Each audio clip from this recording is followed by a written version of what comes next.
Rritja e flukseve migratore nga lindja në drejtim të vendeve të Bashkimit Evropian ka prekur dhe vendin tonë, për çka autoritetet po marrin masa.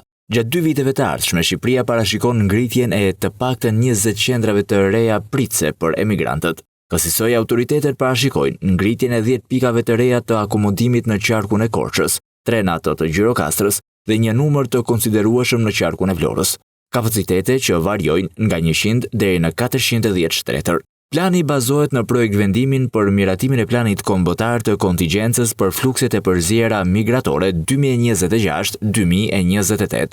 Ky hap vjen pas rritjes së fluksit migrator nga Afganistani, Pakistani, Irani, Siria, Libani dhe Gaza, të cilët pasi futen përmes Greqisë tentojnë të përdorin Shqipërinë për të vijuar më tej drejt vendeve të Bashkimit Evropian që kanë si destinacion.